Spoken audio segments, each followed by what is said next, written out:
Go ahead, please. Yes, please. You can go ahead. Okay, good evening, all. Good evening. Welcome as you join us in. Welcome to Parents First, our monthly seminar aimed at strengthening families, thereby making the world a better place. Parents First is powered by Hearing Secondary School, a school for boys in Enugu. My name is Sandra Zibo, and I will be your host for today. Joining us to discuss today's topic is Dr. Angela Ujunwa. So Dr. Angela is an accomplished academic and professional accountant with over 10 years experience in teaching, research, and advocating for human rights. She currently works as a senior lecturer in accounting and finance at Teesside International University, UK. She is a member of the World Youth Alliance and National Association for Family Development in Nigeria, which advocates for family issues. Dr. Angela, we are honored to have you. Welcome. Thank you so much. Can you hear me, Sandra? Yes, I can hear you. I can hear you. Yes, it is my pleasure to be here today. And I am so grateful and honored to be the guest speaker of today's seminar. Okay. So, yes, so I feel so honored and I'm happy to be here. And my thanks, special thanks goes to Hill Range Secondary School and Parent First. Thank you so much. Yes, you're welcome. Okay, Sandra, should I take it over from here? Take it over, please. Okay, so quickly, I'm going to share my slide for today's seminar.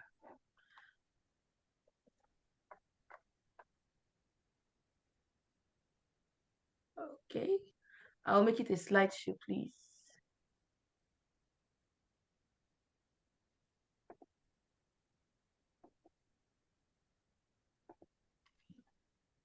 Okay, Sandra, please confirm to me if you can see my slideshow. Yes, yes, we can see it. Okay, and I have the floor. So welcome all to today's seminar. Like I rightly said, I'm glad to be today's anchor, or rather guest speaker. I feel very honored. So today we're going to look at a very interesting topic: value-based parenting, inspiring values at home, forming great children. Okay, you know, while I was looking at this topic, I was just thinking. I was flashing back and I was thinking, and as a researcher that I am, I was researching. And I remember sometime last year, there was a hot debate in international politics about gender-related issues. And the question was, what is a woman? So drawing on that experience, I asked myself, what is a parent? What does it mean to be a parent? Have you ever pondered, what is my role as a parent? Now, let me put it to all of us on this call. What are your parenting goals? So now I want this seminar not to be just like one other gathering or parenting gathering where we come, we talk about issues and we go. I want us to reflect meditatively and think. Why has God called me as a parent? What is my role in parenting? Have I ever thought about having parenting goals? Now, when we think possible answers or suggestions could be, my role as a parent is to provide for our children all that they need. So you're not going to give me answers. I want us to think reflectively. Is your goal as a parent to provide for all the needs of your children? Or is your goal to keep your children busy or happy all the time? How about keeping children out of trouble or making them to behave? Is that our core responsibility as parents? Or is our major goal to push our children to achieve excellence and succeed in life? What are your parenting goals? You know, for every seminar or any talk I give, I do not just appear as one super duper expert parenting coach. No. For every seminar I give, for any parenting session I give talks on, I take it as a reflecting moment to think about my own processes, to ask myself questions, and to reflect on my experiences. So please do not just see me as one parenting expert coming to speak to you. No, this is also a learning moment for myself. So what is the real job of parenthood? The real job of parenthood is to raise adults, not children. The real job of parenthood is to raise children who will be wholesome children and thrive in their world. Now, in order to do that, parents are the best and the first educators of their children. We lead by example, with directed practice, explanations, repetitions, guidance, coaching, mentoring. Now, all these efforts are put into place to make sure our children become competent, responsible, considerate men and women who are committed to live by good values and principles all their lives. I think this goal of the real job of parenthood is way better than the superficial goals of being a provider to our parents, our children. Okay, thank you. You started it once again. So the real goal is beyond superficial provision or making our children happy or keep a partnership we have. Raising good humans, raising virtuous children is a kind of partnership we have with God. This kind of partnership is called co-creatorship. So while God has the supreme power to create, we humans, in the capacity of parents, have the power to co-create with God. So the co-creative role of human beings, of parents especially, is to raise our children well. Raise good children with strong character, virtuous humans, such that they will live well in this world, and at the end, they shall be able to go back to God in heaven.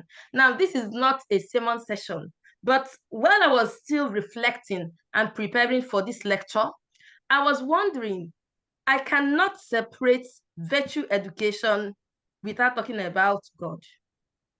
Okay, so permit that, and we move on with the seminar. So then, given that background, what then do we think is value-based parenting? Because remember the topic? The topic is value-based parenting, inspiring values at home, forming great children. We started by a mere reflection on what it means to be a parent.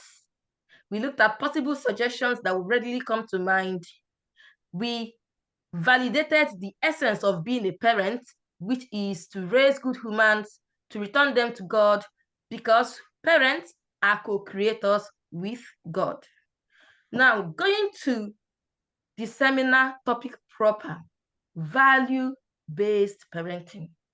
A system of parenting which focuses on raising children who make good choices out of their own conviction rather than on reward and punishments. So value-based parenting is a parenting philosophy which focuses on raising good human beings by enforcing good family values at home. So value-based parenting is a system of parenting that would shape our parenting perspective and restructure our parenting paradigm. Yes, because a lot of us, that was why I asked the beginning question, what does it take to be a parent? Who is a parent? Our focus most of the time concentrates on provision. entertainment. Let the children have fun. But the true meaning of parenting goes beyond provision. The main essence of parenting has to do with grooming, raising, training good humans with strong values and sound character. Now, this is the totality, and this is the overhaul. This is the totality of value-based parenting, to inculcate good values in our children, to raise them well right from the cradle, right from birth. So why do we need this new, or it has always been existing, parenting philosophy? Why? Because of the need of the time. Value-based parenting is the need of the time. When you look around the society, I mean, I do not need to tell you why we have problems in the society. When we have strong families plus good school system, then we have a better society. But when the family system is dysfunctional, when the school system is wrecked, then we will have a terrible society. Look around you, we will understand why there are so many societal problems here and there. Now, our focus in this seminar is the role of the family. Why? They say family is the smallest unit of the society. But I say that family is the strongest nation in a society, because the family is like the engine of the society. Without strong family, without families, there won't be any society. Families are like the production, the factory of the society. Now, whatever comes out from the family goes a long way in making of the society. Weak families, naturally weak societies. Strong families, naturally very strong and better societies. Now, when we look at the family structure in today's time, we see a lot of regulations, public policies wrecking the family units. The rate of divorce is increasing every day. A lot of agenda had put the family system under so much threat. So there is need to re-educate ourselves on value-based parenting, because if the family system is strong, our children have strong character, then our families can be able to thrive and be able to sail through these trying times, and then our society will be sound. The role of the family in shaping a better society. Our father, St. Josemaria Escriva, on the role of the family, shared that the family is the primary unit of the society and the first school of virtues and values.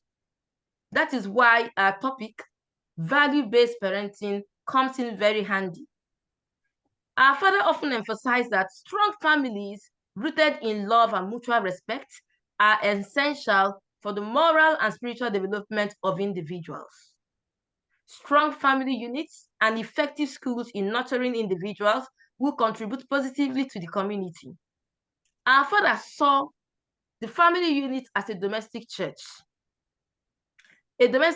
where parents raise their children in faith and in moral. Our father, St. Josemaria, is the founder of Opus Dei, upon whom we draw our spirituality, our inspiration, and this slide talks about his contributions or his philosophy about the role of a family in building a strong society. Now, the role of the family, yes, but who does the role of the family? The role of the family is done by the co-creators. Remember, at the beginning of the seminar, I said parents are co-creators with God. While God has the ultimate power, creative power. God is the sole creator, but parents partner with God, and by that we become co-creators. So in education of our children, in building strong families, parents have very strong role to play. Now, these roles are, parents are the first and the best educators of their children. That is why no person can raise your children better than you can. Why? Because parenting is all about sacrifice. Parenting is all about sacrifice. Yes, there are more things to it, but the first thing you do, you commit to as a parent, is to sacrifice.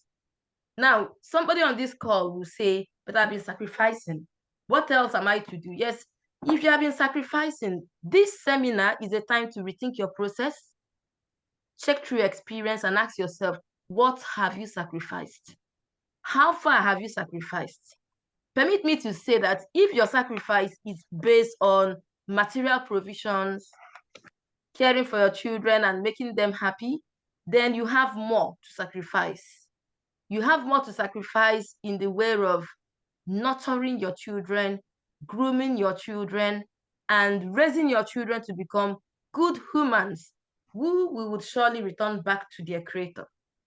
Now, as a parent, there are so many things you need to, in order to raise children with strong moral values, there are things you need to sacrifice. The moment I gave birth to children, there were some movies I used to enjoy watching, okay?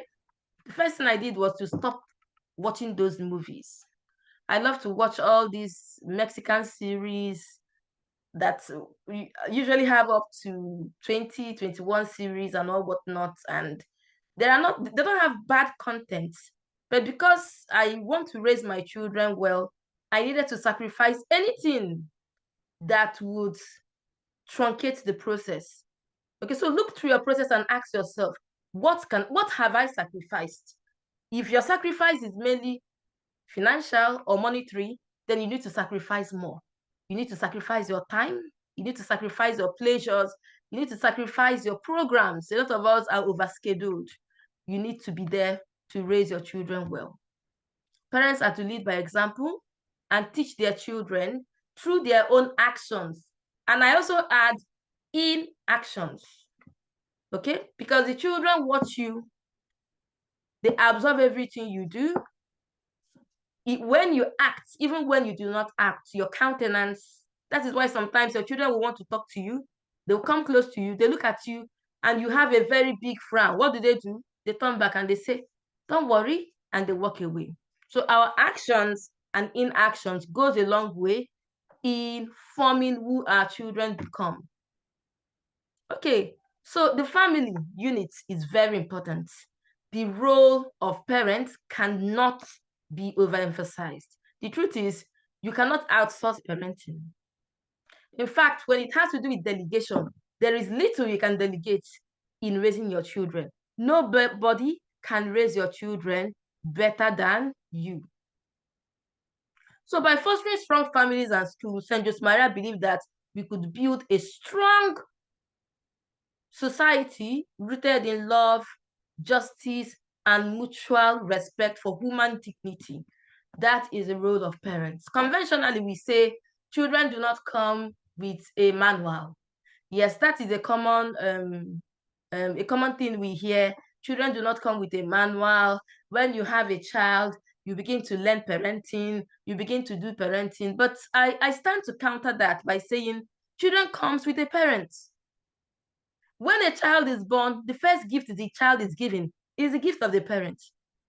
Children come from a parent, and children are groomed by parents. When the child is born, a baby is given to you, and you go home with the baby. So it lies ultimately on the parent to bring out time and raise their children to become good humans. Remember, it requires more sacrifice, it requires our presence, it requires our commitment, and it requires everything we can put on the table in order to raise good humans. Now, I can't overemphasize the need for raising good humans. Why? Because that is the job of a parent. That is what it means to be a parent. When we started this seminar, we started with some brain teasers, which is, what is a parent? What is your role as a parent? What is your parenting goals?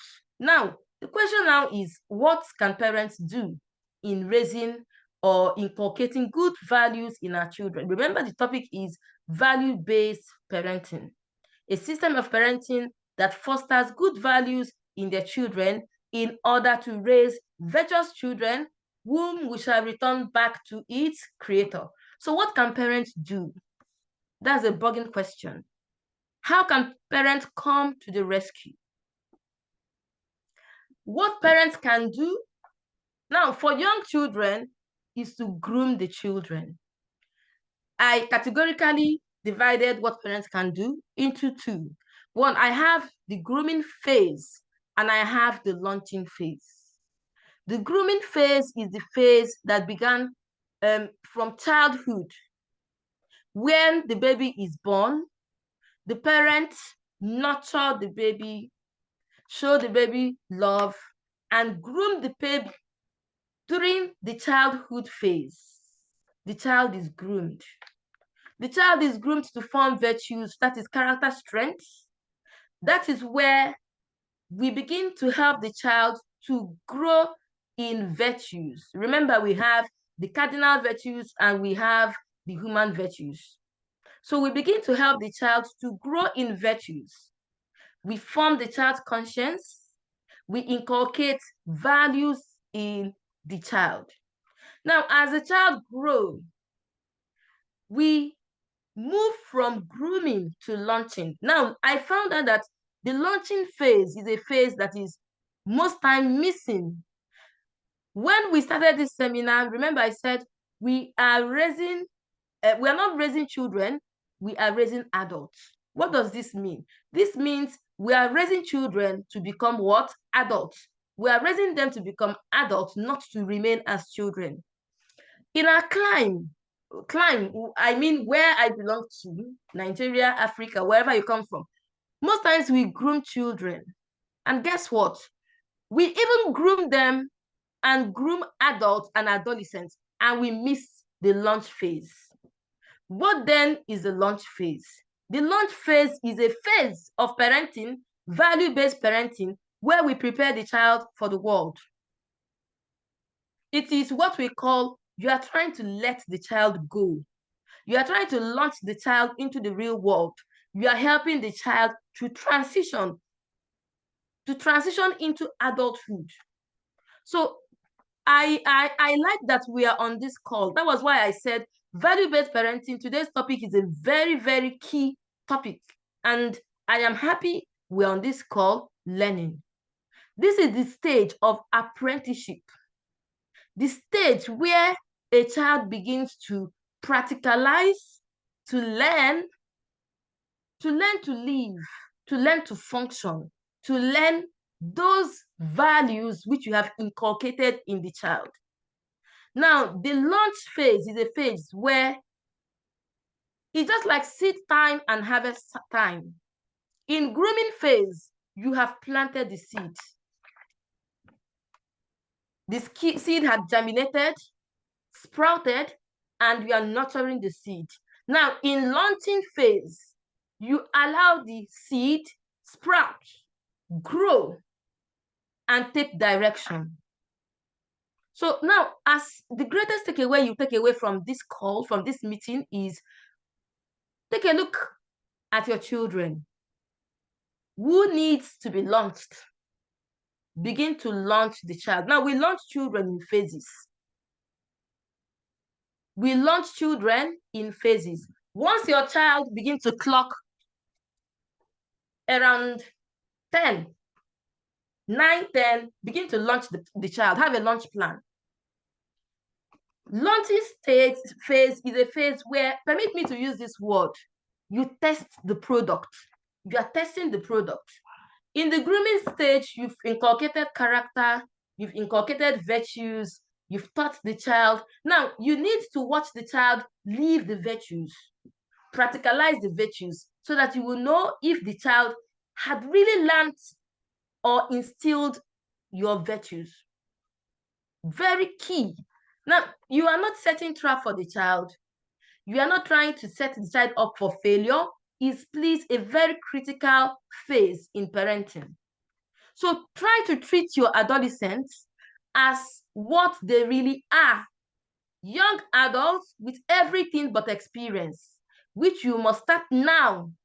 Exert yourself to provide. Consider adolescence as the final stage of apprenticeship. In growing up, now I'll read this once again so that it will sink. Consider adolescence as the final stage of apprenticeship in growing up. What is apprenticeship? A place where you practice, a place where you do, a place where you try things, you test things, you learn things, you also practicalize things. The first stage of real adulthood. Do not treat them as large children. Remember that young people tend to come up to our expectation or down to them. Now, what this means is you launch your child. You begin to launch your child in phases. Now, there are also bits of launching. For example, you have a 5 to 6 year old entering primary school. That child needs to be prepared for that transitioning from nursery school to primary school. You have a child in primary school entering into secondary school. That child needs to be launched. That child needs to be taught what it takes to be in secondary school, how to function independently, how to cope. All these things are taught. And all these things are taught through value-based parenting. Education in values and window of opportunities, very important. Now, for every phase a child is in life, there are windows of opportunities. Window of opportunities is a stage in the child's life where the child is most open to learning. Let's say the child is teachable. The child is easily teachable. For example, there are sensitive periods where you teach a child something, the child is very open to learning, the child is quick at grabbing it, and the child is quick at practicalizing what you've taught. That is the sensitive period where teaching is made easy. So window of opportunities is the use of sensitive periods and teaching moments in inculcating family values. If a child misses the window of opportunities within the child's developmental milestone, yes, it is still easy for the child to learn, but it is difficult. That is why you see a lot of adults, you'll be wondering, there's no critical thinking, there's no reasoning. The adult cannot take initiative, and you begin to wonder. What happens is, at that phase, the child is open to learning critical thinking, reasoning, and problem-solving skills. The child did not learn that. It could also be a virtue, and for sure, it is a value. So let's move on to see more of the slide. Okay, let's look at the sensitive periods and the values which can be inculcated in a child. We have your 3 to 5 year old. 3 to 5 year old are called toddlers. Now, during the toddler stage, what you do is the parent is a nurturer. The values to be inculcated in the child is conflict resolution. Now, use life as a classroom. At this phase, developmental phase, you are observing the child more. Why? Because this child is exploring the child's world. You are looking at developmental milestones. You are looking at the child, functioning executively, functioning well. You are looking at the ability of the child to develop cognitive skills. Now, you are also inculcating values. So here, the parent studies the child very well as a nurturer, as a groomer, and as a parent. At this stage, you teach good and bad. Tell the child, no, this is not good, this is good. You teach honesty, honor. You teach order, virtue of order. Children within 3 to 5 years are very quick in learning order. The virtue of order means everything has a place and there's a place for everything. You teach parental authority. This age, we have the terrible twos, and the defiant trees. Yes, they say no a lot. You teach them parental authority. You also teach truthfulness. You develop reasoning skills, you form their conscience. You teach them small basic prayers. These children learn decision-making skills through chores, okay? And then we teach responsibility through chores at this stage. We develop their conscience, and then we teach these children how to deal with anger and tantrums. Children at this stage are very quick to throw in tantrums, so we educate them, we coach their wills, and we tame their passions. You're 5 to 8 years old, graders. Now, 5 to 8 years old, there is something about them. Once you see them with bright eyes. They're always looking up. They're always excited. Why? Because they are explorers. They explore everything. They are sensitive to everything. That is why they ask you the question, why? Why? What? Why? They want to know everything. They question everything. Now, one mistake parents do at this stage is to shun the child. Whenever you see a child between 5 to 8 years and that spark is not in the child's eyes, know that that child has been shunned so much. So parents on this call, please be very mindful. When your child at 5 to 8 years old asks you a lot of questions, they want to know everything. This spark, when you come back, there's this spark in their eyes. They come around you, they search your bags, they touch things around you, they touch you, they talk to you. They're always excited. Please do not kill their shine. That is why we have rise and shine. It's a virtue in them. It is something instilled in them at that age that makes them to explore, okay? Then, here we teach reward and punishment. Not that we are punishing the child. I don't like using the word punishment. Rather, they understand that there is a price for good and there is a price for wrong. If you do something wrong, there is a consequence, which could be a punishment. Punishment, not flogging, but it can be a denial or timeout. And then at this stage, 5 to 8, you teach them honesty. At this stage, because they are easily excited, you teach them that family is a team. These children, because of that spark in them, God has put in them that spark, which parents should make sure we don't shun. They are easy to work as a team, to learn to work as a team. They can develop lasting friendship. It is easier to teach these children responsibility at this stage. Now, these children begin to explore. They are so imaginative and they do a lot of, imagination. So it's good at this stage to catch in and teach them about heroes and good role models, because in value education, we can't overemphasize the need of good heroes and role models, okay?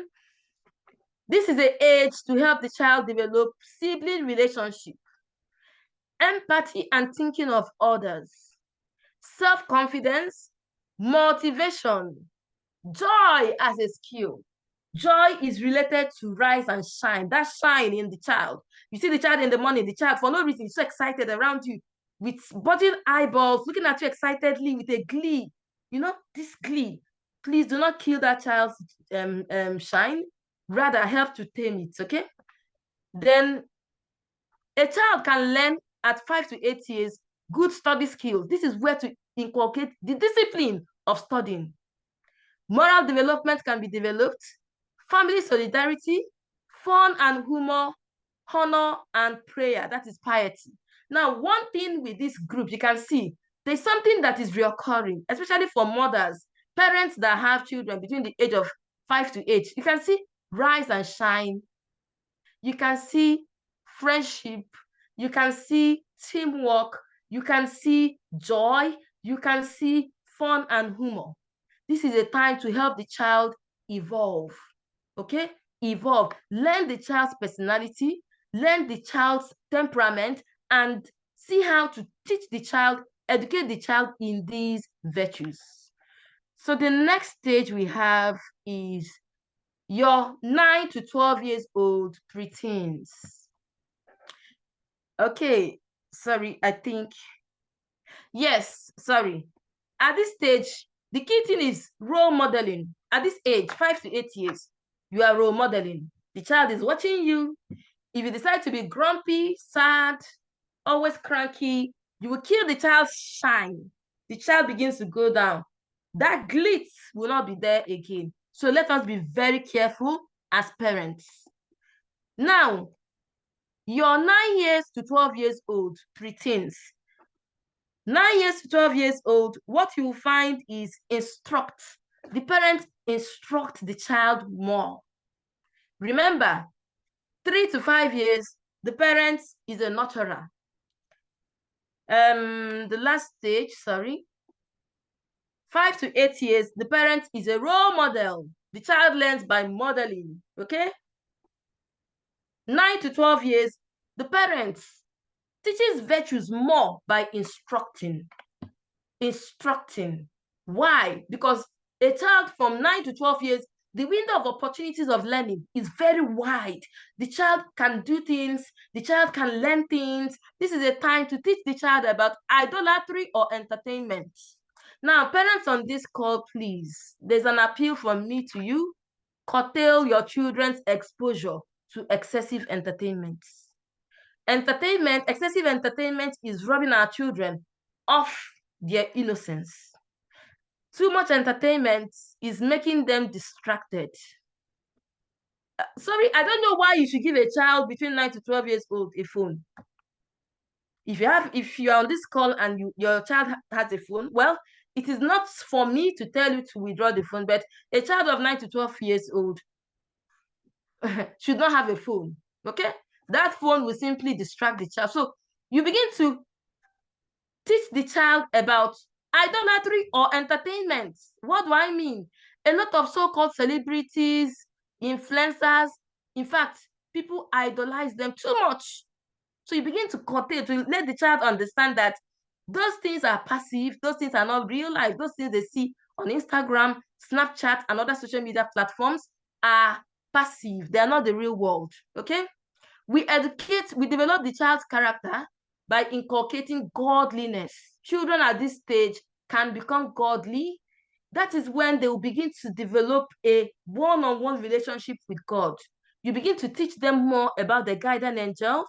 You begin to teach them more about their patron saints. You begin to teach the child more about liturgical living, liturgical calendar. The child understands about catechism. This is the age of Holy Communion. This is the age of confirmation. Please, parents, do not deny your child all these, the process of evolving as a wholesome child. Your children should not limit themselves only to reading, because a lot of parents miss this sensitive stage because the child is doing lesson or the child is learning one extracurricular activity or the other. Okay, let me rush through. This is the time to learn self-control. The child should do house chores. The child should learn to do house chores, spiritual training and formation. At this stage, a kid should begin to take initiative, manage personal hygiene, admit faults, take responsibility with things, learn to manage time, develop boldness and confidence. Please do not kill their shine. Allow them to speak up. We are looking at the family as the cradle for teaching virtues. Your child should feel free at home to say anything. Let your children be themselves at home. In fact, let your children even question you. Allow them to walk up to you and question and tell you why and disagree with you in some things. But teach them how to disagree with you in a respectable and in an honorable way. If your children cannot say no to you at home, they cannot stand up for themselves outside. So please, try to coach them, train them in all these, develop boldness and confidence, maturing in conflict management. At this stage, a child should begin to reduce less aggressiveness, build compassion, problem-solving skills, educate the child on boy-girl relationship. At this stage, especially the girls, they are so boy crazy. I don't know why. Teach your children responsibility with speech, usefulness and necessary technology. They should not be exposed to technology at this stage. And then teach them about finding and keeping good friends, nurturing lasting relationships. At this stage, your children are open to listening and following instructions. Personal money management for kids, that is prudence. Godly stewardship of family resources.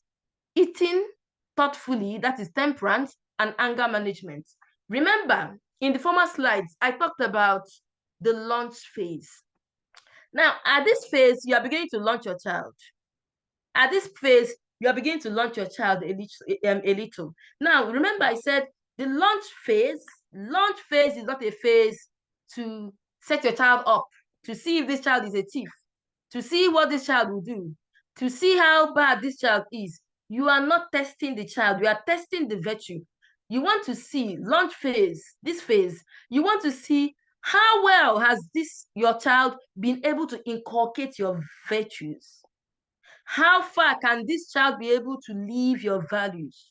And then, please, if a child defaults in living any of the values during the launch phase for anything you want to launch the child on, please, you, the parent, should take responsibility. Let me cite an example. I usually launch my children. Once my children get to 8, 9 years, I'm launching you. And once my child is hitting any milestone, once my child is doing his birthday, I'm not looking at the age, the glitz, the glamour, the celebration. No. I'm looking beyond that. I'm asking myself, this child is getting to 10 years. What can this child do? I'm not looking at only academics. I'm not looking at only academics. I'm looking at ability to cope, ability to evolve, ability to stand as a human being, excellence in character and in learning. I'm beginning to look at this child is almost 10 years. How comforted is this child? How resilient is my child? So, for example, my 10-year-old, I've been trying to coach him on independent buying things. That is what we call personal money management, prudence. So I've been trying to coach him. We go to the corner shop, we buy things, we come back. I've done that about 1, 2, 3 times, and I decided to send him all by himself. The first time I sent him, I gave him 10 pounds, and I told him, go shop, buy biscuits, and buy a can of milk so that you share with your siblings. The young boy came back with the most expensive biscuit he found in the shop. Why? Because the biscuit was loaded with lots of chocolates. And then he did not buy any milk. Why? Because he spent all the money on buying the biscuit. Now, what that taught me was this child needs to be coached more on personal money management skills. That is prudence. You know, I'm not listing the values like prudence, temperance. I added in, what you should look out for. For example, admitting faults, okay? Just to make you understand what each stage, the values, the virtues to teach, to inculcate in the child.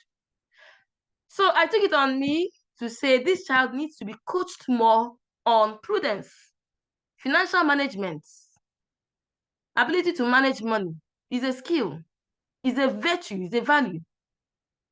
My other experience about teaching children, launching children. I have a daughter in secondary school, and she usually pack lunch. She pack lunch, and I don't like her buying things in school because naturally she would buy junk. She would buy burger, and she would buy juice and all those things. So for the first time, I just decided to recharge her account. And I recharged her account with 30 pounds. This happened just on Monday. And I told her, Emanuela, I recharged your account with 30 pounds. You can buy it. She was so excited. 30 pounds. So she said she will buy things. She's not packing lunch. I said, okay. She left for school. Guess what? I recharged the account on Sunday. She came back on Monday. Just about this time, she walked up to me and said, Mom, please, you will recharge my account more for Tuesday. And I checked her account and I saw only £2.50 out of 30 pounds. And I asked, what happened to 30 pounds in your account? She said, no, she went to the cafeteria. She bought jacket potato. She bought burger, and she also bought for 3 of her friends. And simply I told myself that this child, you see, launch phase is everything in parenting. That is when you test what you have. If you buy a product from the market, naturally you will test it. That's where you see, let me know how far my child has been able to inculcate these virtues. Okay, so for me, I knew that child needs to learn more about self-control, temperance, and also money management skills. So while we are on this call, remember I said this is a reflective seminar. A seminar like no other, where we will talk the talk and walk away. Think through your children. Who needs what? And how can you teach it? Okay, 13 to 19 years old, adolescents, these are teens, teenagers. This is the proper launch phase. This is the phase where your child should be able to travel alone. At 13 to 19 years old, your child, Jesus was independent at 12 years old. That was why Jesus was in the temple. When his mother came, he said, woman, don't you know I'm in my father's house? That is responsibility. So 13 to 19-year-old, you are having almost a full-blown adult. The values to inculcate in our children. Okay, remember, at 9 to 12, we are instructors. The parental role at this stage is to instruct and befriend your child. You have to instruct and befriend it. Why? At this age, they have the capability to become secretive. So you have to instruct them more because the window of opportunities are quite open to learning and you need to befriend them. That is where you are now a friend to your child. Not that you are a friend to your child, you use friendship as a skill. Your child now can now be a friend, not as your own paddy, but you are using friendship in order to raise the child well. Okay, so 13 to 19 years, you are a coach. You are moving from being a parent, you are adding up the armor of a coach, a chairer, and an advisor. At this stage, your child can take decisions that can be very damaging. So this is the stage where you don't use punishment on them at this stage. Rather, you say things like consequence. This stage, if you meet a rebellious teen, a rebellious teen can make life miserable for the parent. So at this stage, stop telling them, I will punish you, I will do it. No. Let them know that for anything, any offense, any violation, there is a consequence. Please remove the word punishment if you can from your vocabulary. The values to teach are contentment. Emotional intelligence includes self-governance. So emotional intelligence includes empathy, consideration, self-control. Then you teach sense of direction. At this stage, you re-emphasize sexual purity. You re-emphasize decency and modesty, critical reasoning, self-governance. Self-governance is ability to lead the child's self. Self-governance includes self-leadership, self-regulation, self-reliance. Here, you reinforce self-discipline. Right choices, ability, this is prudence. Discipline. Taking initiative at this stage, you should not be waking your child up. At this stage, your 13-year-old should be able to take initiative. Should be independent thinking, to be able to think for his or herself. At this stage, you continue sexuality education. But here, you extend it to sexual purity. Then at this stage, reinforce non-conformity to peers.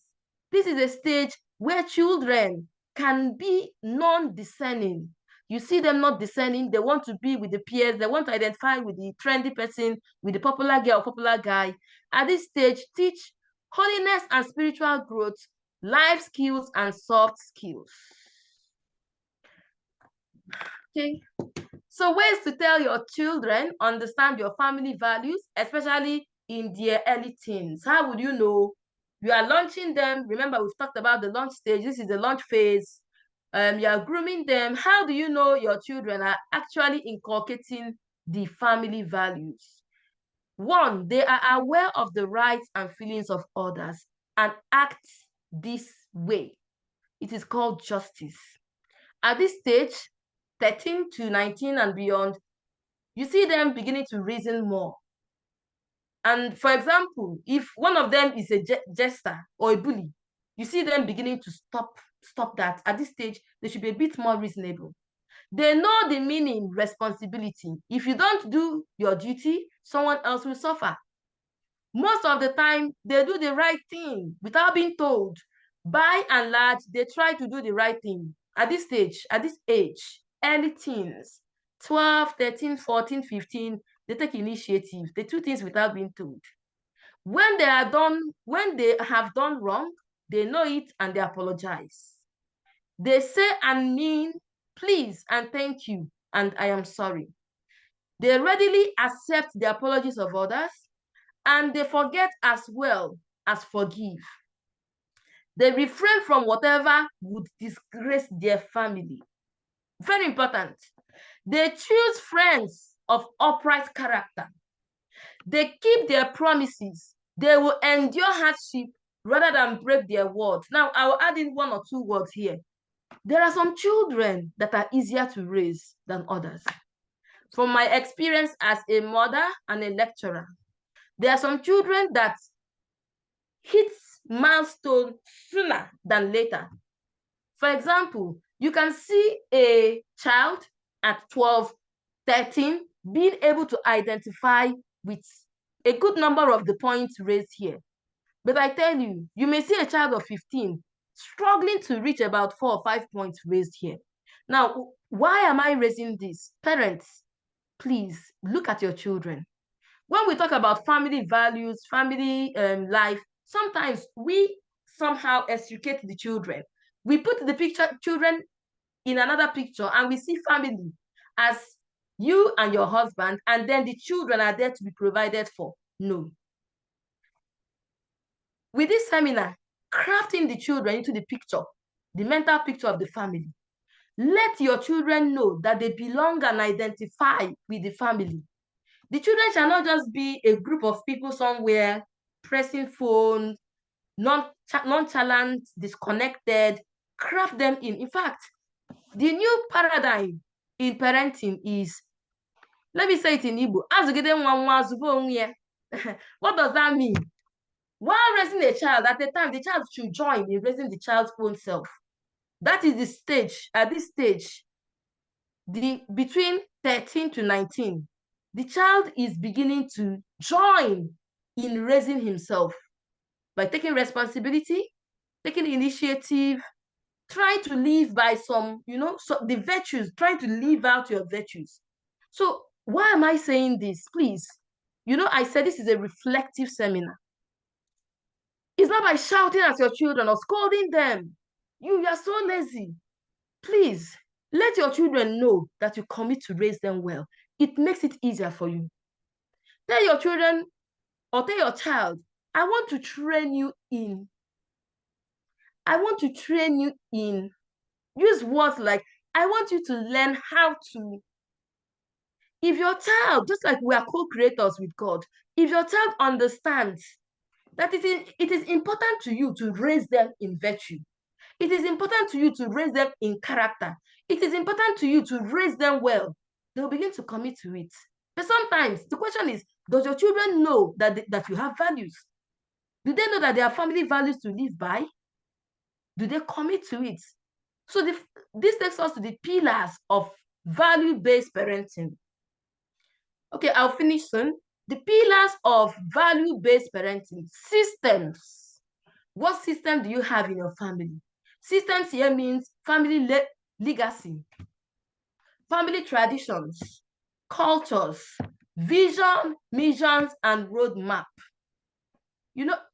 Because we do not know, we just get up and function as a family. We thrive. No. In order to raise children that have character, it is a system. We need to build family system. We need to build legacy. Legacy means that thing your family is known for, that thing your family can be identified. Let your children know that in our family, we live integrity. In our family, we live sexual purity. Sorry, please. In our family, we live sexual purity. In our family, we don't joke with education. Yes, even if you want to be an influencer, you want to be a footballer, the bottom line is you have to get good education. In our family, we don't disgrace our parents. We don't disgrace the family. We don't drag the family name to mud. We have family patterns. In our family, we are more of doctors, we are more of lecturers, we are more of accountants, we are more of bankers. We are educated first. Educated first before you can achieve any other thing. You can go into business, but gain the basic fundamental education first. Traditions. These things bind the family together. Cultures. For those of us that have jackpot, please, parents, go back and pick your culture. That place you kept your tradition. You kept your. A lot of us, once we step into this place, we throw away everything. You see mothers, you begin to wonder. They'll begin to braid their children's hair, do this, do that, do that. The truth is, one professor in my department, an Italian, told me that he has been for 40 years in the UK. He had worked in the UK for 30 years. Guess what he told me? He told me that even till up to now, he is not yet absorbed fully into the society. So the truth is, you cannot be more British than the British. You cannot be more white than the white. There's no way. No matter what you do, you have a place. Even if you nationalize, you have a place. So one thing that will give our children confidence and good self-esteem is their identity. That is what the family system is all about. Family vision, mission, and roadmap, where you are going to in the next 5 years, where you are going to, where you are heading to, how to get there, the roadmap, the plans. Then schedules, our family programs, timetables, get together, family meetings. These are structures. These are programs that will help you be able to inculcate values. Now, the truth is, teaching about values will take more than 5 to 8 hours, because all these, we need to break them in on the how to live them out. I met a woman that told me she has what we call family timing, and her children knows. She said her family timing is, she tells her, once her child clocks 13 to 15, she begins to tell the child small, that by the time you get to 25, you're out of the house. That by the time you get to 25, you are out. Because here, children pay rent at times. You see some. She said, you don't pay me rent, but by the time you're 25, you are a fully grown, responsible, competent adult. You have finished school. You have gotten a job. You are out of the house. She has 10 children. 8 of them are out of the house, fully functional adults, living their full lives. I asked her, how were you able to achieve it? She said, when they clocked in, she began to tell them, and what it made them, it gave them the awareness that you have to go to school and graduate. You have to do things as when it's supposed to be. So there's a timing. So this helped her to launch her children fast. Okay. And then structures. What are structures? Structure has to do with rules, routines, and consequences. Strategies are discipline and correction strategies. How do you discipline? How do you correct? Please do not yell, do not shout, do not flog. Those things do not work. Then strategies, also transition plans is a strategy. What strategy are you using to transition your child? We are in third term. A lot of children are going to primary 1. A lot of children are going to changing school. A lot of children are going to the university. A lot are going to secondary school. What plan do you have to help your child move? That is a different phase for a child. Transition plan can include teaching the child, explaining the child is entering into another world, how the child to cope, how the challenges the child can face, and how to cope. Now, transition plan is very, very important. It's a key strategy in teaching our children what? Values. How to cope out there when the child will live alone. Now, your child will live alone. The first thing they will give your child is they will show your child pornography. They will give your child drugs to take. Transition plan helps you to prepare the child for the problems ahead. When you encounter a problem, now one of my students met me and told me that her roommates are lesbians. Full-fledged koro lesbians. The first day she entered, they gave her drugs. And they are pure lesbians. She doesn't know what to do. She told me, I didn't know what to do.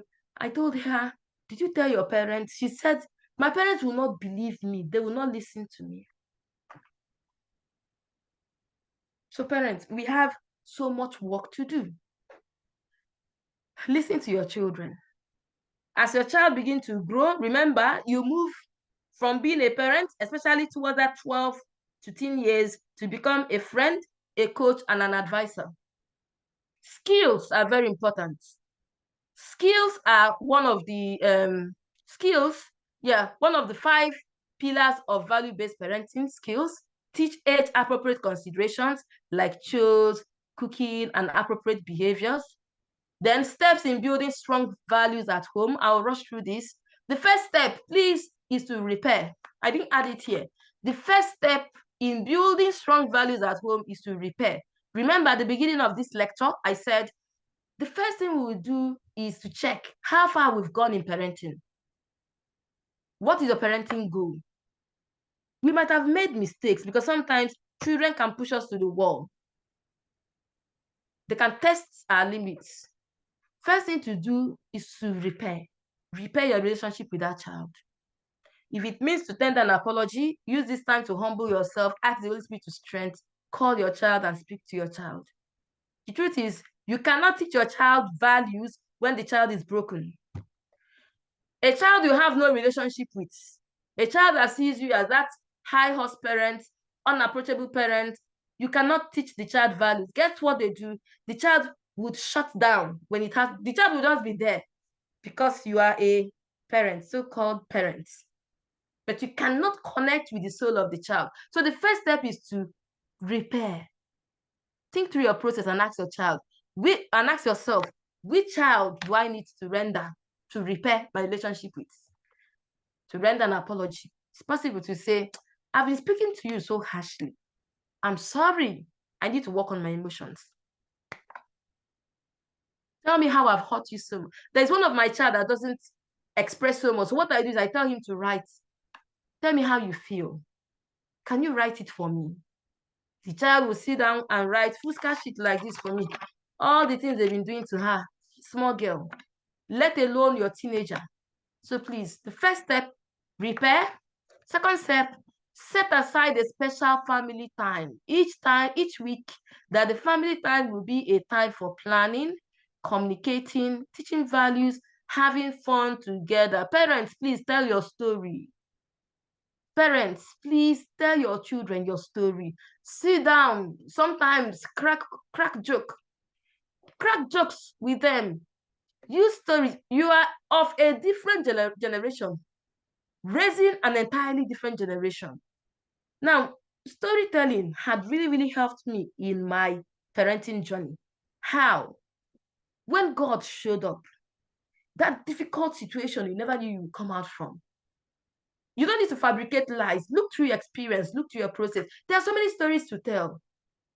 Tell them about those stories. Tell them how God showed up.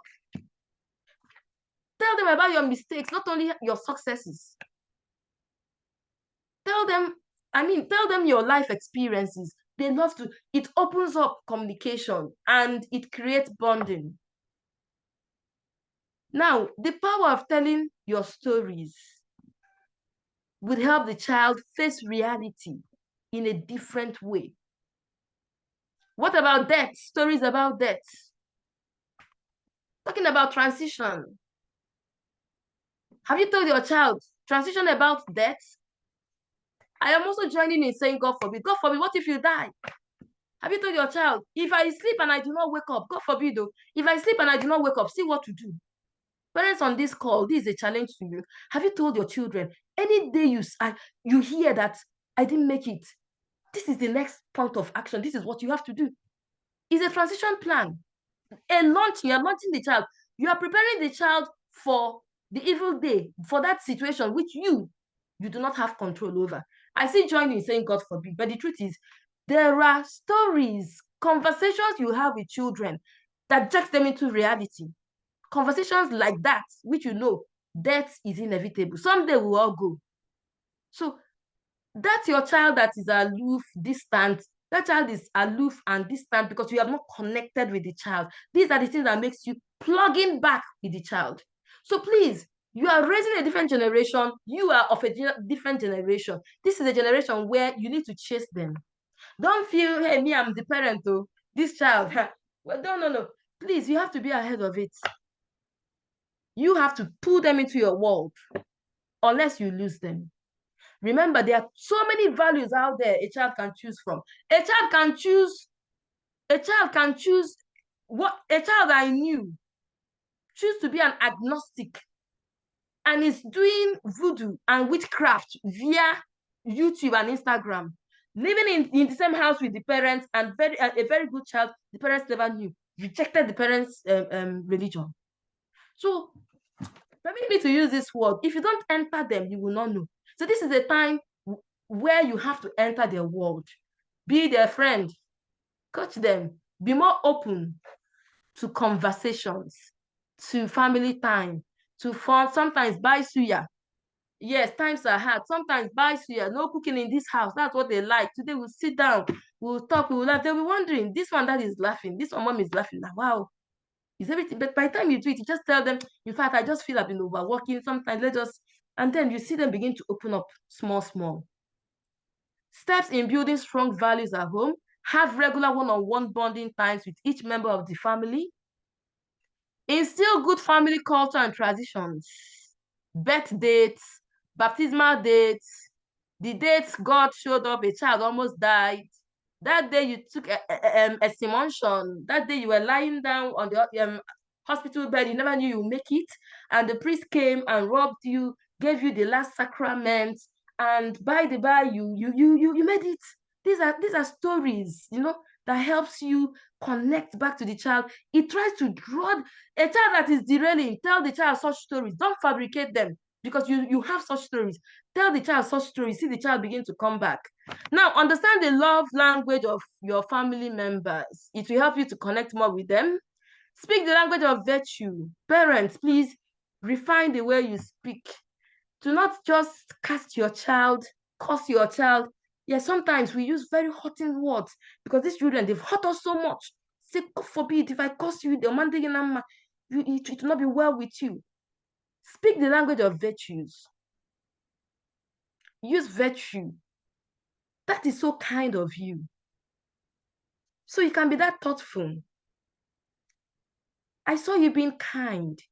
See, use the language of virtue so that it will begin to instill in them. Because with time, our children will begin to become those words we push to them. Identify heroic acts and reinforce them and correct gently. Heroic act means good things. When a child does something good, yes, praise the child. I saw you being kind. That is so nice of you. Sometimes ask the child, have you done any heroic thing today? What heroic thing did you do? You see, there's a way things like this draw back the child's spirits back to you and help you reconnect with the child. Plan fun bonding activities such as visits to family member not living in your home, a trip to the ice cream store, yes, a sports day, or sharing a great lesson or story that clearly shows how much you value the family and how committed you are as a parent to making it a priority. I have a child that will be 10 years soon. While I was preparing for this talk, I asked the child, can you remember memories of what makes you so happy? I mean, what memories can you remember you loved so much? I mean, that had stuck in your subconscious. Guess what the child said? The child said, he wrote it. Number one, guess what the child wrote? I remember the first day we went to Chicken Republic. That Chicken Republic in New Haven. I said, eh. He said, yes. Mommy, that time, they opened Chicken Republic. I said, yes. He said, they were selling food. 3 plates for, I think, 1.5. I said, yes. He said, that day we went to Chicken Republic. We ate food and they gave us balloons. He said, another thing I can remember was the day I went to my cousin's birthday and I danced. That was the first day I ever danced. Guess what his third thing was? The first day I saw snow and I played under the snow and I touched snow. Now, this child never remembered all the foreign travels. This child never remembered the scooter. He never remembered the speed bike. He never remembered the PS5. He remembered no gifts. What he remembered was the moment. To me, that was a turning point. Now, a child's love language can be gifts, but remember, the most important thing you can instill in a child are the memories. So to crown it up, I'm finishing. Sandra, please, in a moment, I'm finishing.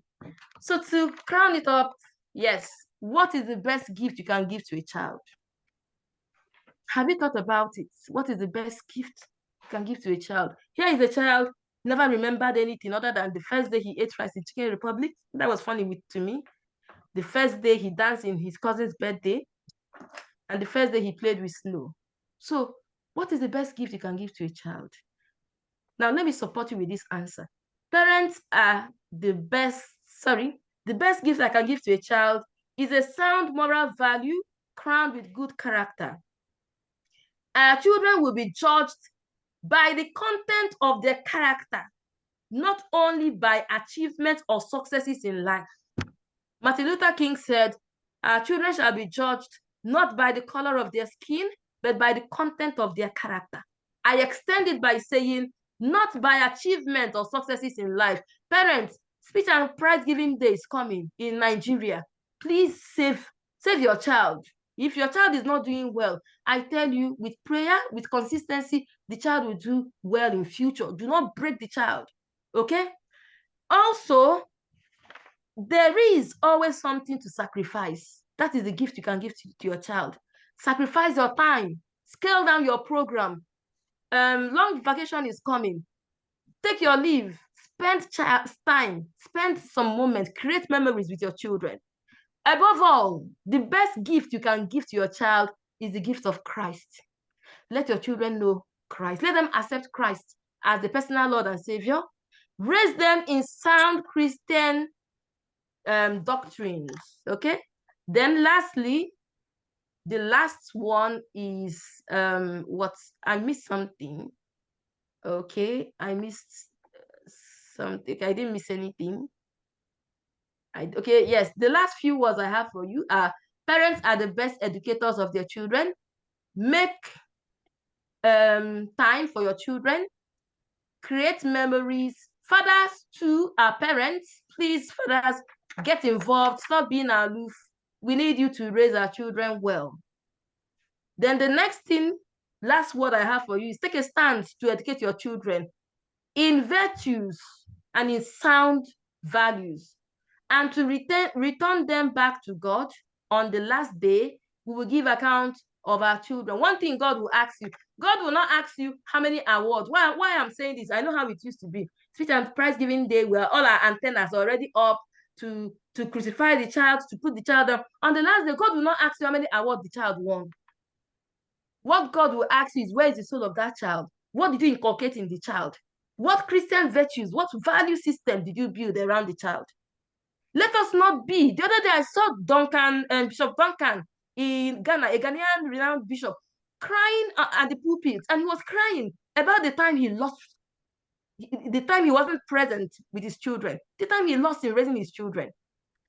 If you study Nelson Mandela's biography, Nelson Mandela, while he was dying, he was crying. Why? He lost all his children, but he got success.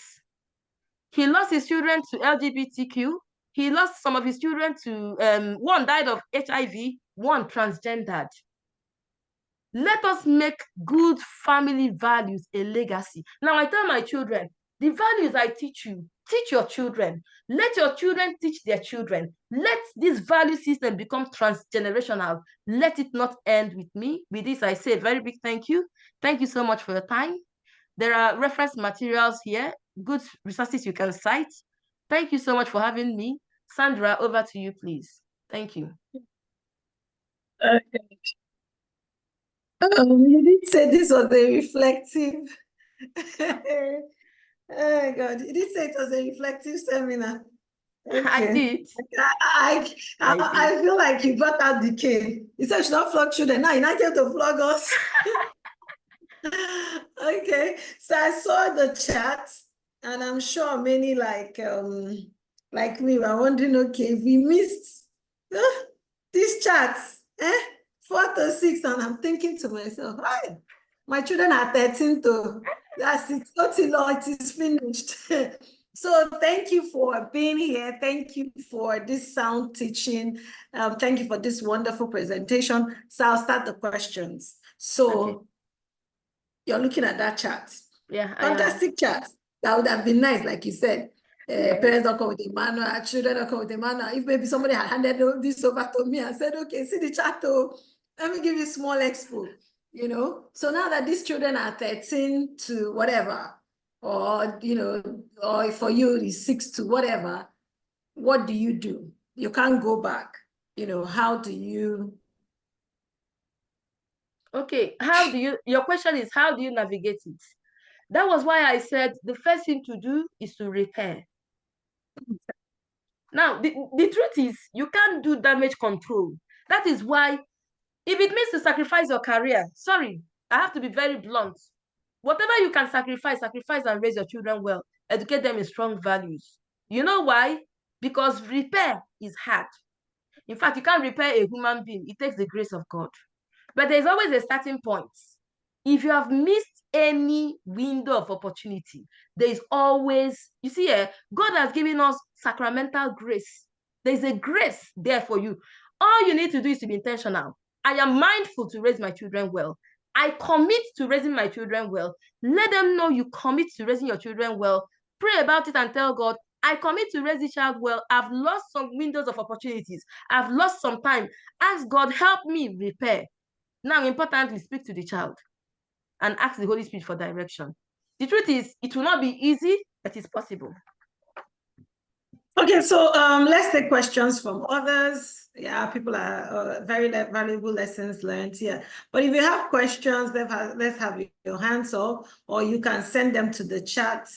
We will take a few questions because we have run late, so that we can wrap this up. So do we have questions?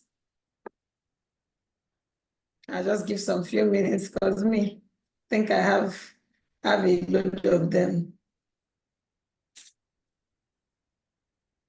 Okay. You see, that's the thing. Somebody even said thought-provoking. I think we're here meditating. We're meditating and reflecting. Let me ask a question. Okay. Okay, Angela, thanks a lot. A great one from you. Thanks so much. Thank you. Thank you so much. Now, you said many things, but there was one that I thought you could throw a little bit more light. You insisted on not punishing the child, not yelling, not shouting. I am putting myself in the place of most parents. What do I do?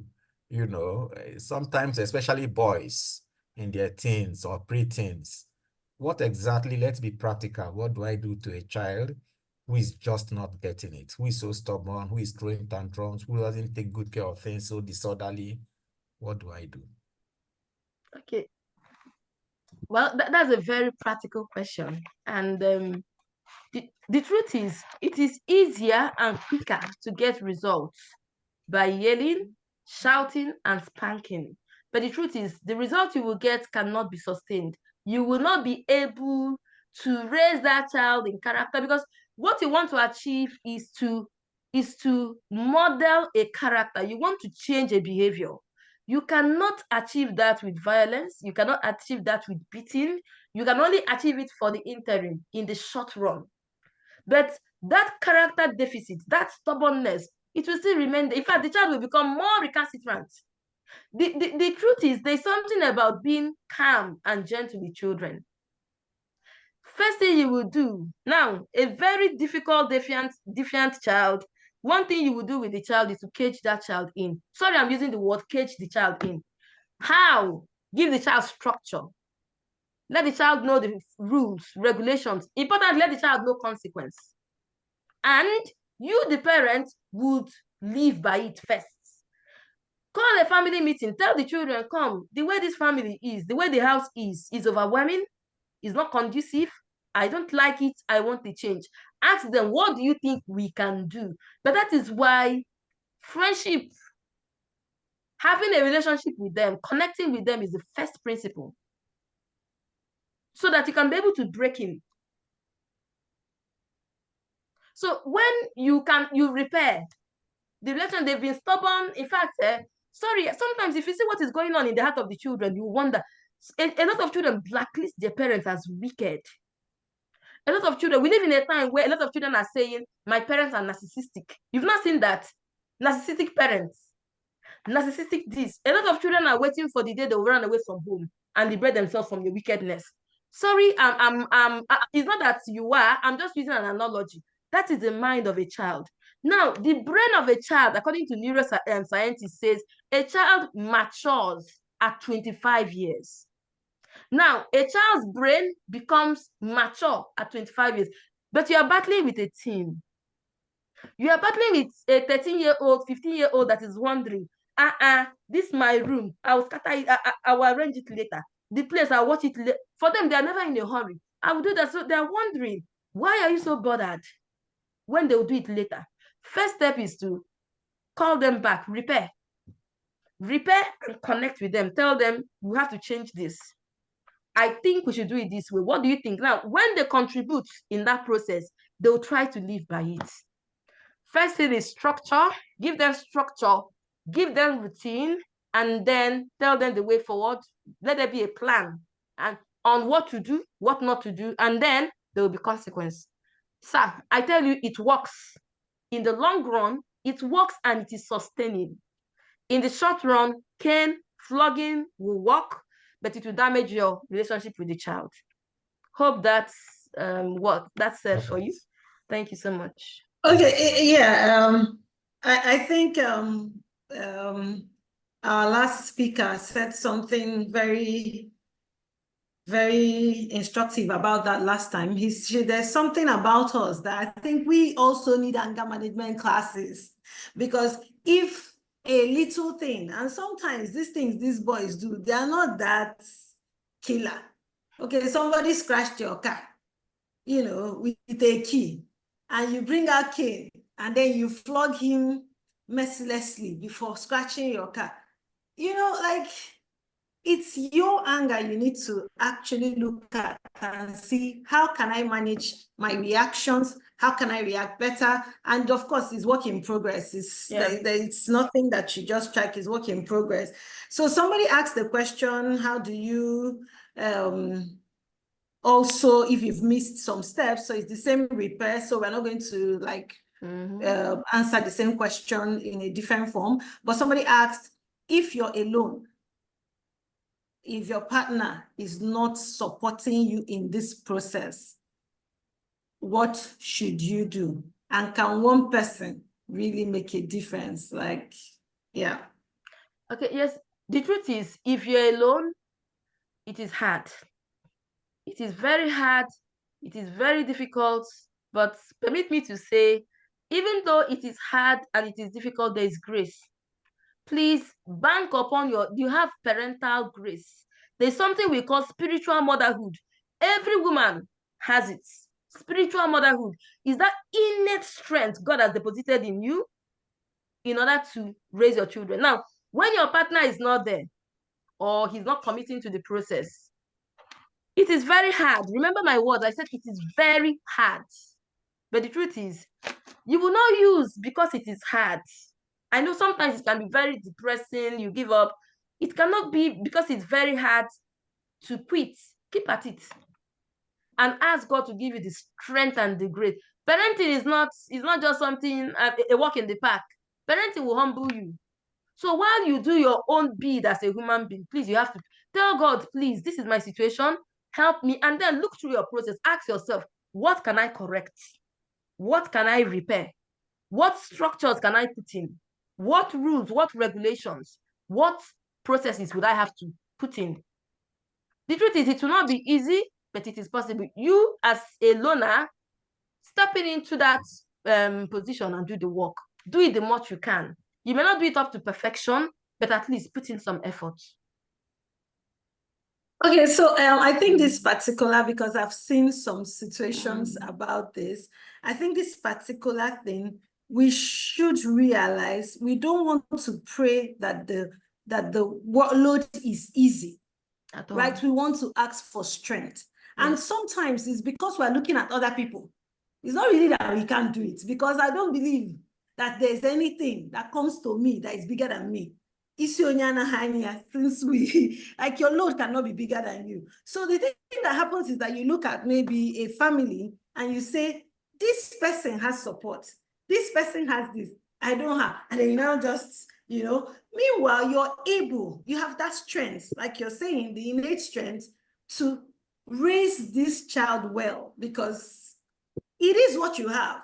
It's the lazy man that quarrels with his tools. So the tools you have are exactly the tools you need to raise this child well. I'm saying, okay, I'll take one more question. Hands are up. Yeah, I saw hands up. So Chidebere Adim. Yeah, hello. Thank you, Dr. Angela. In fact, the program is very, very insightful. I remember I actually requested for a virtual session. Now, the question I have to ask is this. I mean, growing up, my mom was a nurse, my father was a civil servant. Everybody goes to school, goes out at the same time. And by 3, 4, everybody is back. Both parents and kids are always at home. But you find out in a situation now, in our current situation, you find out that either the father is out of the station, the mother is somewhere else. So you mentioned something about if it means sacrificing your job, you sacrifice it. So which means that maybe I should resign and then get back and stay with my family. Is that what I'm hearing? Okay, can I explain that? Okay, please. Yes, the truth is you need finance to function, okay?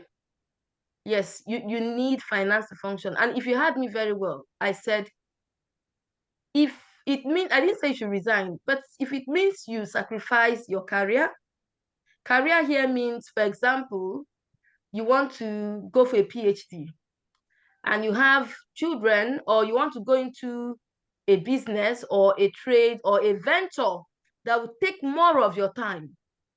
Why don't you wait? Let your children grow up a little more to become a little bit more independent, and you can go on that venture.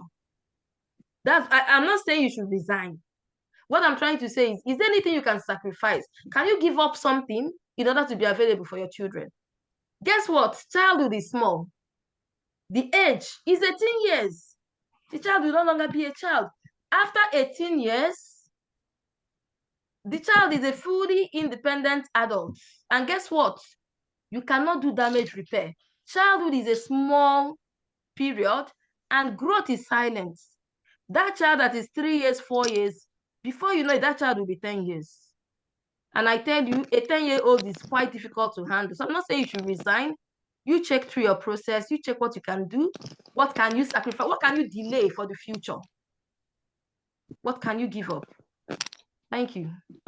Okay, so also on this, I find that some of the things we don't understand as parents is that even our means of livelihood we choose. So if you have a family value and the means of livelihood you have chosen does not align to your own chosen family value, then it's on you to take the decision that needs to be taken. So like you're saying, if maybe I would want to run a business and the business needs me to travel different locations, I can say, oh, okay. Like you said, the window is short. So I can say, oh, okay, I will stay in one location till so. So it's actually introspection that we are called to do, really check. Our own situations are always different. What we need to do, we have to decide to do. But if we fail to raise the kids we chose to raise, the way we chose to raise, then, I think in the end, if our methods don't align with the results we get, it is really our own We caused it. Yes. Nobody else did that for You us. can't, So you can't repair a we child can't put it on, that we is can't put it on damaged. somebody else. And you know, when we were growing up, I mean, the world wasn't so bad as it is. I mean, we were not so exposed to everything. Do you know, a child is easily exposed to porn. A child doesn't need to search for porn to pop out on the child's phone. Okay? A child is more... the ones that have given them the phones in the first place. At least our parents that we keep talking about do not give us phones. Like exactly. even if I know that I remember having salons in hotels on my street. It was one of the closest salons. Like you can't go and make your hair there because it's in a hotel. You know, so there were basic things that, you know, we just felt we're not exposing these children to because they are not at that age. All right, so when Mr. Ken wants to ask a question, and I think if he does, we wrap this up. Mr. Ken. Good evening, everyone. I hope you can hear me. Yes, we can. Okay, my network has been terrible, so I've been logged out a couple of times. Oh, sorry to hear that. Yeah, thank you. My question is this: many times we as parents, we want to be good role models. We want to be exemplary. The children actually. Can you hear him? Very well. Okay. I can. Yeah. Actually think that we're supermen, that we know everything. But we also know that we are less than perfect. We are not saints, as a matter of fact.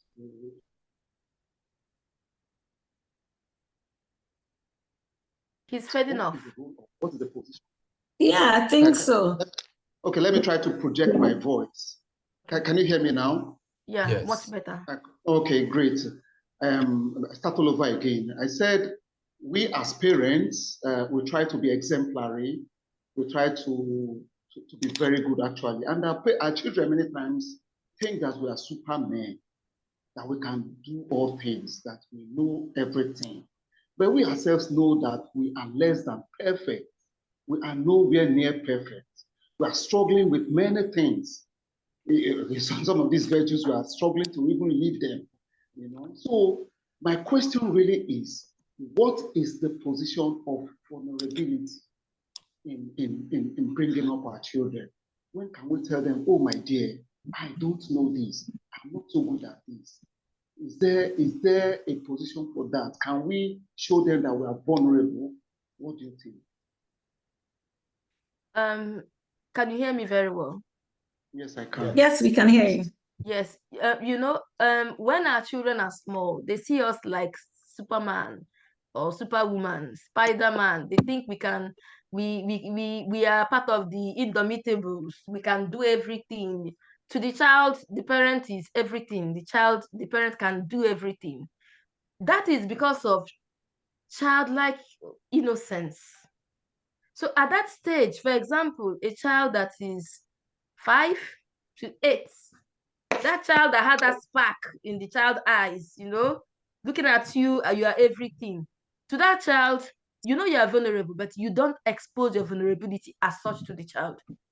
The child's, at that developmental age, the child cannot really process and understand that the parent is that vulnerable. Meanwhile, at that age, the child wouldn't demand so much. Okay? But as the child progresses towards age of reasoning, towards the teen years,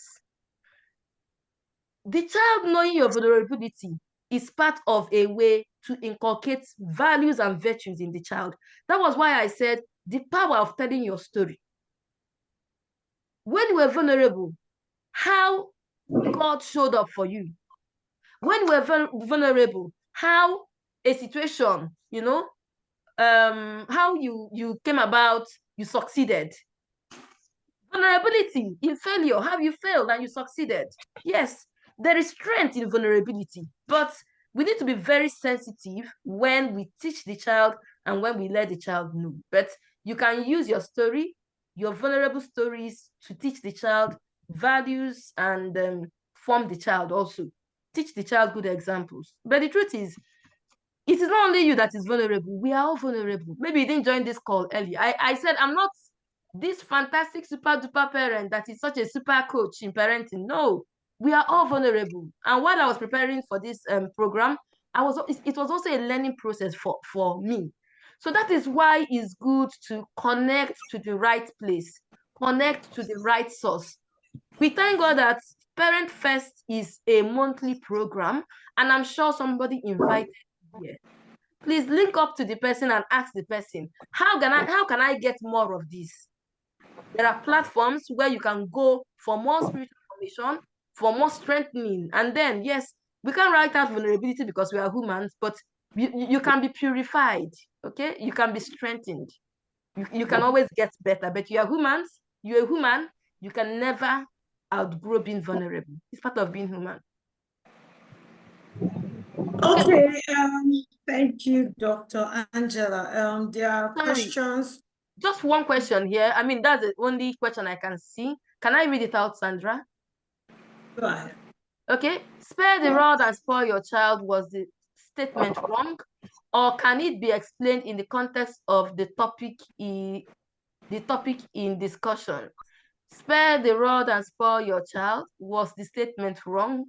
Or can it be explained in the context of, yes, well, it can be explained in the context of this by looking at discipline. When we say spare the rod and spoil the child, this word spare the rod and spoil the child means correction, disciplining the child. But I do not see it as punishment.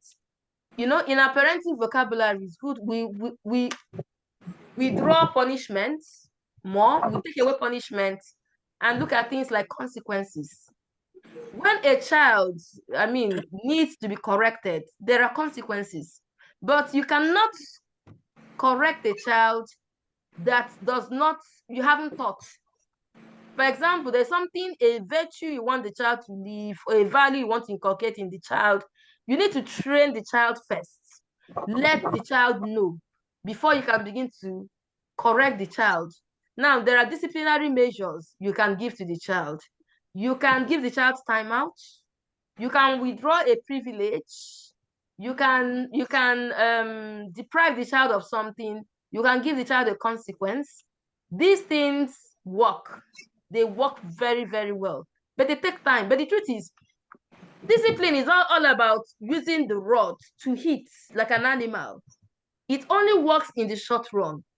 If the goal of discipline is to form character, therefore the formation should be gentle but firm, not the use of cane and flog and or whatnot. The truth is, it is not sustaining if we want to change the child's character to inculcate good virtues. Okay, so Dr. Angela, thank you very much. So we have a program coming up, and the program is actually for these children themselves. So teens from 13 to 16, there's a program. I don't know if the flyer is here, if we can put it on the chat or something. There's a program for character formation. And we have this coming up, and then we'll post it for details. But the truth is that there are resources for you to start on the right path starting today. So we're happy to have you. We will ask for more information. Sorry, my co-host, is the flyer out there? And then you can always follow us on Facebook and on YouTube. We'll put it out in the chat too. You'll get more details. Thank you for coming today. As you've heard today, it's a monthly program. So every month we're here discussing topics that affect us and then ways to repair this relationship. So thank you, Dr. Angela, for being here. Thank you, all of you, for joining us here. And yes, there's a recording, there's a Facebook. Can somebody post it on the chat, please? Because they're still asking. There's a recording. It will be on Facebook. It will be on YouTube. If you have more questions, go to Facebook and ask them. So yeah, good night, everybody. Thank you for a wonderful day. Good night. Good night. Okay, yes, the YouTube